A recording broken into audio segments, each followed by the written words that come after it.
اعوذ باللہ من الشیطان الرجیم، بسم اللہ الرحمن الرحیم، اللہم صلی علی محمد وعلی آل محمد۔ تو آج کی ویڈیو میں آپ لوگوں کے ہی کچھ سوالات کے جواب دینا شروع کروں گی۔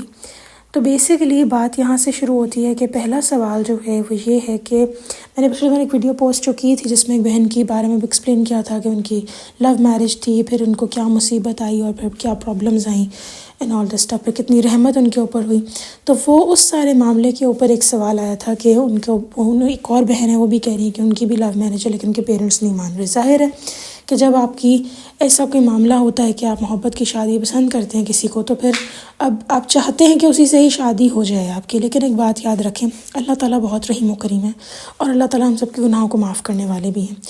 تو انہوں نے کہا کہ لیکن ان کے فادر نہیں مان رہے یہاں، یا پھر اس لڑکے کے فادر شاید نہیں مان رہے۔ تو میں صرف اتنی سی بات کہوں گی، درود ابراہیمی اور استغفار کثرت سے پڑھیں، نماز قرآن پر فوکس کریں، اللہ تعالیٰ سے دعا مانگیں اور ہو سکے تو تہجد میں مانگیں، لیکن ایک دعا ضرور ساتھ ساتھ آپ نے کرنی ہے اپنے لیے، اور وہ یہ کہ یا اللہ میرے حق میں بہتر ہو۔ کیونکہ دیکھیں یہ تجربہ رہا ہے میری زندگی کا کہ اکثر اوقات، جو چھوٹی سی بات میں اپنی ہی لائف کے بارے میں ایکسپلین کرتی ہوں، کہ اکثر اوقات میں اپنے کچھ جاننے والے رشتہ دار جو ہوتے ہیں، میری بہن بھائی ایون، اکثر اوقات میں ان کو بہت یاد کر رہی ہوتی ہوں اور میں کہتی ہوں کہ کاش وہ میرے ساتھ ہوتے اس وقت اور میں ان کے ساتھ ایک اچھا وقت گزار رہی ہوتی، لیکن وہ مجھے اس ٹائم نہیں مل رہا ہوتا۔ تو ایک بات یاد رکھیں کہ اللہ تعالیٰ آپ سے بہت پیار کرتے ہیں، اللہ تعالیٰ آپ کو وہ سب دینا چاہتے ہیں جو آپ کو پسند ہے، ٹھیک ہے، لیکن اللہ تعالیٰ نوز کہ اس ٹائم آپ کے حق میں وہ بہتر نہیں ہے۔ تو اللہ تعالیٰ کیا کرتے ہیں کہ جب میں بہت زیادہ دعا مانگنے لگ جاتی ہوں کہ یا اللہ پلیز پلیز کس طرح، اور جب مجھے اللہ تعالیٰ وہ رشتہ دار، وہ لوگ آگے میرے سامنے رکھ دیتے ہیں اور پھر ان کے ساتھ جو میرا برا ٹائم گزرتا ہے، تو میں کہتی ہوں یا اللہ بہتر کیا آپ نے جو مجھے آپ نے ان کے ساتھ اس ٹائم نہیں رکھا۔ تو پھر اللہ تعالیٰ آپ کو دکھا بھی دیتے ہیں کہ دیکھو یہ وجہ تھی جس کی وجہ سے آپ کو روکا جا رہا تھا۔ ایک اور میں ایکسپلین کروں گی کہ قرآن پاک میں اللہ تعالیٰ نے جتنا بھی ہمیں قرآن پاک میں جو بتایا ہے عذاب کے بارے میں یا کچھ بھی، اکثر لوگ کہتے ہیں کہ جی ڈرایا جا رہا ہے۔ تو میری بات سنیں، کبھی آپ نے ایک ماں کو دیکھا ہے جو اپنے بچے کو ڈرا رہی ہوتی ہے؟ وہ جانتی ہے کہ اس کا بچہ جو ہے وہ آگ میں جا رہا ہے، تو وہ اس کو ڈرا رہی ہوتی ہے کہ وہاں نہیں جاؤ، وہاں تمہارا ہاتھ جل جائے گا، پھر ڈاکٹر کے پاس جانا پڑے گا اور پتہ نہیں کیا کیا باتیں ہوں گی۔ لیکن یہاں پہ یہ ڈرانا محبت کے ساتھ شامل ہے۔ بالکل ویسے ہی قرآن پاک میں جب نبی پاک صلی اللہ علیہ وسلم کو بھی اللہ تعالیٰ نے فرمایا ہے کہ ڈراؤ لوگوں کو تاکہ ان کو شعور آئے، تو یہ ڈر وہ والا ڈرانا نہیں، استغفر اللہ، جیسے کوئی کسی کو اتنا ڈراتا ہے کہ اس کی مینٹل ہیلتھ ڈسٹرب ہو جاتی، یہ ڈرانا وہ محبت والا ڈرانا ہی ہے۔ تو پلیز یہ کانسیپٹ اپنے مائنڈ میں کلیئر رکھیں کہ یہ بات میں نے کرنی تھی۔ اچھا، اس کے بعد ایک سوال تھا کہ ناپاکی کی حالت میں سوا لاکھ درود پاک کی کاؤنٹنگ کنٹینیو رکھ سکتے ہیں یا پاک ہونے کے بعد کاؤنٹنگ اگین کنٹینیو کریں؟ دیکھیں میں یہ پہلے بھی ایکسپلین کر چکی ہوں، اس کے اوپر ویڈیو بھی سیپریٹ بنا دی تھی میں نے، کہ پلیز درود پاک کے بارے میں حدیث بھی موجود ہے کہ آپ ہر حال میں درود پاک پڑھیں۔ بہت اچھی بات ہے اگر آپ وضو کے ساتھ کرنا چاہتے ہیں سب کچھ، لیکن ہم انسان ہیں، ہم ہر وقت وضو نہیں رکھ سکتے۔ پھر عورتیں جب ان کو اس طرح کی پرابلم آتی ہے، ایک بہن تو کہتی ہے کہ جب میری طبیعت خراب ہوتی ہے اور اگر میں درود پاک سے نہیں جڑتی، ایون میں قرآن نہیں سنتی اگر، تو میرے ساتھ یہ معاملہ ہوتا ہے کہ میں چڑچڑی ہو جاتی ہوں اور گناہ کرنا میرے لیے آسان ہو جاتا ہے، غصہ کرنا میرے لیے آسان ہو جاتا ہے، اپنے گھر والوں کے ساتھ بدتمیزی کرنا آسان ہو جاتا ہے میرے لیے۔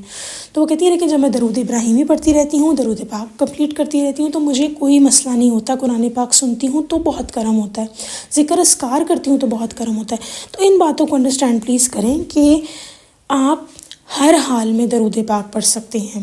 وضو کی حالت میں پڑھیں گے بہت بہترین ہے، لیکن اگر آپ نہیں کر سکتے وضو تو کوئی مسئلہ نہیں، آپ درود پاک پڑھ سکتی ہیں، انشاءاللہ اللہ تعالیٰ قبول فرمائے گا، آمین ثم آمین۔ ایک سوال اور آیا تھا مجھے کہ ہم درود پاک پڑھ رہے ہیں پر ہمیں فیض نہیں مل رہا۔ یہاں پر میں کچھ بات بیان کرنا چاہوں گی۔ دیکھیں پہلی بات تو یہ کہ میں نہیں جانتی کہ آپ کی زندگی کے حالات کیا ہیں اور آپ کے ارد گرد کیسے لوگ ہیں، اور یہی بات ہے کہ کوئی انسان کسی کا اندر نہیں جانتا، یعنی اس کے دل میں کیا ہے سوائے اللہ کے۔ تو ایک بات تو یہ انڈرسٹینڈ ہوگی۔ دوسری بات یہاں پر یہ ہے کہ جب درود پاک کا فیض نہیں مل رہا ہوتا تو اس میں دو باتیں ہیں۔ پہلی بات تو یہ کہ آپ درود پاک کتنا پڑھ رہی ہیں، لیٹس سے کہ آپ 1000 مرتبہ پڑھ رہی ہیں، ٹھیک ہے، اگر تو کم پڑھ رہی ہیں اس کی تعداد بڑھا دیں، اور اگر زیادہ بھی پڑھ رہی ہیں پھر بھی اگر فیض نہیں مل رہا تو پھر اس میں دوسری بات آ جاتی ہے، اور دوسری بات کیا ہے وہ میں بتاتی ہوں۔ وہ یہ ہے کہ آپ کی زندگی میں کچھ ایسے معاملات چل رہے ہوتے ہیں جو اللہ تعالیٰ کو پسند نہیں ہوتے، ٹھیک ہے، اور کیونکہ میں نہیں جانتی کہ آپ کی زندگی میں یا تو شاید آپ کی تعداد کم ہوگی یا کیا ہے، اور تیسری بات بھی ایک ہوتی ہے، تیسری بات یہ ہوتی ہے وہ لیکن دوسری بات سے لنک ہے، اسی لیے میں نے دو ہی باتیں بتائی تھیں، وہ یہ کہ جب آپ کی زندگی میں کچھ ایسے معاملات چل رہے ہوتے ہیں جہاں آپ اللہ تعالیٰ کی نہیں مان رہے ہوتے، یعنی اللہ تعالیٰ کے حکم کے اگینسٹ جا رہے ہوتے ہیں، وہ والی چیز نہیں مان رہے ہوتے اللہ تعالیٰ کی جو اللہ تعالیٰ کے احکامات ہیں کسی بھی معاملے میں، تو درود پاک کی یہ برکت ہے کہ جب آپ جتنا زیادہ پڑھتے جاتے ہیں آپ اس گناہ سے دور ہو جاتے ہیں. ٹھیک ہے، تو درود پاک کی دونوں صورتوں میں یہی ہے کہ اگر تو آپ کم پڑھ رہی ہیں تو تعداد بڑھا دیں، اور اگر آپ کی خدا نخواستہ زندگی میں کوئی ایسے معاملات چل رہے ہیں جو اللہ تعالیٰ کو نہیں پسند، تو اپنا تجزیہ کریں خود سے کہ کیا میری زندگی میں کوئی ایسے معاملات ہیں جو میں کر رہی ہوں یا کر رہا ہوں جس کی وجہ سے اللہ تعالیٰ مجھ سے ناراض ہو سکتے ہیں. اگر تو ایسا معاملہ ہے تو اس کو کٹ آف کرنے کی کوشش کریں، اسے ختم کرنے کی کوشش کریں، اور اگر وہ ختم نہیں ہو رہے تو درود پاک کی تعداد بڑھا دیں. وہی پہلا والا سٹیپ، جتنا درود پاک کی تعداد بڑھائیں گے درود ابراہیمی کی تعداد بڑھائیں گے. ٹرسٹ می، درود ابراہیمی وہ واحد درود پاک ہے جس کے بارے میں لوگوں نے کہا ہے کہ ہم نے تھوڑے سے ہی عرصے میں پڑھا اور ہم گناہوں سے دور ہو گئے، ہم ہدایت کی طرف چلے گئے. ٹھیک ہے، تو دونوں کیسز میں آپ تعداد بڑھا دیں، لیکن پڑھنا آپ نے درود ابراہیمی ہے. اگر آپ کوئی اور درود پاک پڑھی ہیں ٹھیک ہے آپ وہ بھی پڑھیں، لیکن پہلے اپنا روز 1000 مرتبہ درود ابراہیمی مکمل کر کے دعا کریں. اور دونوں کیسز میں یہی ہے. انشاءاللہ اگر آپ کی زندگی میں کوئی گناہ ہوگا تو وہ بھی دور ہو جائے گا، اور پھر آپ انشاءاللہ رستے پہ آ جائیں گے، آپ کو فیض بھی ملنے لگ جائے گا. اچھا یہاں پہ نا ایک اور بات میں کرنا چاہتی ہوں.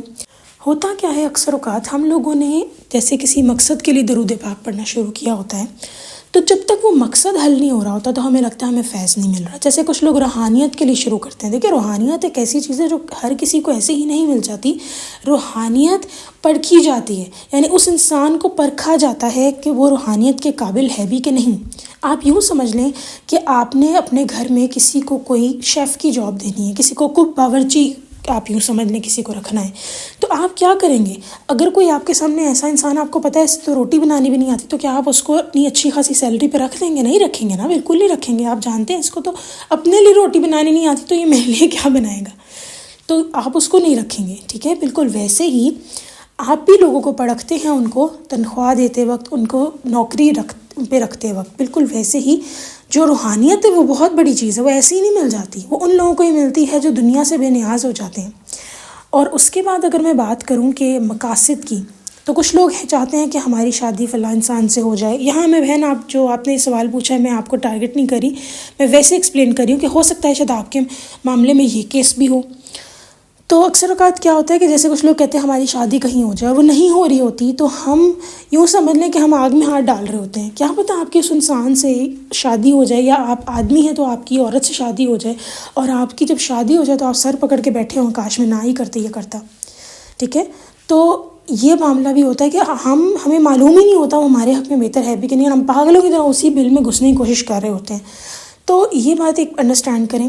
پھر اس کے علاوہ یہ بھی کہ اگر آپ کسی سے چلے شادی کرنا چاہتے ہیں، وہاں انشاءاللہ اللہ تعالیٰ آپ کی کرا بھی دیں گے، لیکن اس کا ایک خاص ٹائم ہوتا ہے. جیسے ایک کپل بتاتا ہے کہ ان کی شادی جو تھی وہ نہیں ہو رہی تھی کچھ ٹائم تک، بہت کوشش کی ہو جائے. پھر جب ہوئی تو تھوڑا سا ان کو کچھ سال تک پرابلمس فیس کرنی پڑی، تو انہیں ریئلائز ہوا کہ کچھ اللہ تعالیٰ کی مصلحت تھی. لیکن اللہ تعالیٰ کبھی کبھار کیا کرتے ہیں، آپ کو حالات وہ دے دیتے ہیں جو آپ مانگ رہے ہوتے ہیں. پھر آپ کو سمجھ آتی ہے اچھا اللہ تعالیٰ صبر جو قرار تھے وہ ٹھیک تھا. لیکن اس میں بھی کہتے ہیں پھر ہماری مدد ہوئی، اللہ تعالیٰ نے بہت مدد کی، اور ماشاءاللہ وہ درود پاک پڑھتے ہیں. تو یہ سارا معاملہ بتانے کا یہ ہے کہ اکثر اوقات ہم کہتے ہیں ہمیں فیض جب نہیں مل رہا، تو اس کی پہلی بات تو یہ کہ درود پاک کی تعداد کم ہوتی ہے آپ کی، وہ بڑھائیں. لیکن کم بھی اگر آپ پڑھ رہے ہیں اور آپ روز پڑھ رہے ہیں تو اس سے بھی انشاءاللہ تعالیٰ آپ کو فیض مل جائے گا. تھوڑا سا وقت لگے گا، لیکن اس کا حل سمپل یہی، تعداد بڑھا دیں. دوسری چیز، تعداد کیسے بڑھانی ہے؟ بہت سارے لوگ کہتے ہیں آپ 1000 دفعہ پڑھنے کو کہہ دیتی ہیں، کمپلیٹ نہیں ہوتا. پلیز میری اس ویڈیو کے ڈسکرپشن میں جائیں، آپ کو 1000 مرتبہ درود ابراہیمی پڑھا ہوا ویڈیو میں مل جائے گا، اس کا لنک مل جائے گا. آپ اس کو کھولیں، اس کے پیچھے پڑھیں، اس کو پاز کریں، دیکھیں کہاں تک رکی تھی.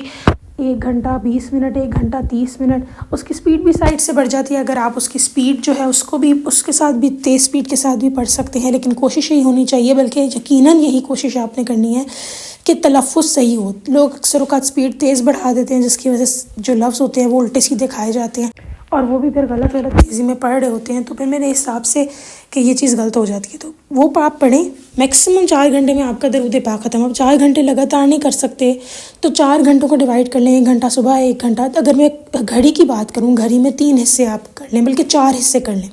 ایک حصہ فجر کے بعد، یعنی 6 سے لے کر 9 والے حصے میں 1 گھنٹہ پڑھ لیا، 9 سے 12 میں 1 گھنٹہ پڑھ لیا، 9 سے 3 میں 1 گھنٹہ پڑھ لیا، اور پھر 3 سے 6 تک، یعنی یہ شام صبح 6 سے شام 6. اب آپ کی مرضی ہے کہ شام 6 سے اگلی صبح 6 تک کرنا ہے. بس کوئی بھی 1 گھنٹہ آپ کر کے پڑھ لیں، آپ کا درود پاک 1000 درود ابراہیمی کمپلیٹ ہو جائے گا. تو آئی ہوپ کہ آپ کو اس کا جواب مل گیا ہوگا. اور بس یہی بات ہے کہ میں یہ مان ہی نہیں سکتی، بالکل بھی نہیں مان سکتی کہ درود ابراہیمی جو شخص پڑھ رہا ہے، بے شک تھوڑا تھوڑا پڑھ رہا ہے، چلے میں کہتی ہوں تھوڑا تھوڑا پڑھ رہے ہیں آپ، ایک وقت آئے گا آپ کو فیض ملنے لگ جائے گا. لیکن اگر نہیں مل رہا، اس کے طریقے بھی بتا دیے. پہلا طریقہ درود بڑھا دیں، اس کی تعداد بڑھا دیں. دوسرا طریقہ اپنی زندگی میں دیکھیں ایسے کون سے کام آپ کر رہے ہیں جو کہ اللہ تعالیٰ کو ناپسند ہیں، ٹھیک ہے. اور اگر وہ نکال دیے، وہ بھی کیسے نکل جائیں گے؟ اگر نکل نہیں رہے، ہوتا نا ہم کہتے ہیں یار یہ گناہ ہم چھوڑنا چاہ رہے ہیں، چھٹ نہیں رہا، تو درود ابراہیمی کی اس میں بھی تعداد بڑھائیں، آپ کا گناہ بھی چھٹ جائے گا انشاءاللہ تعالیٰ.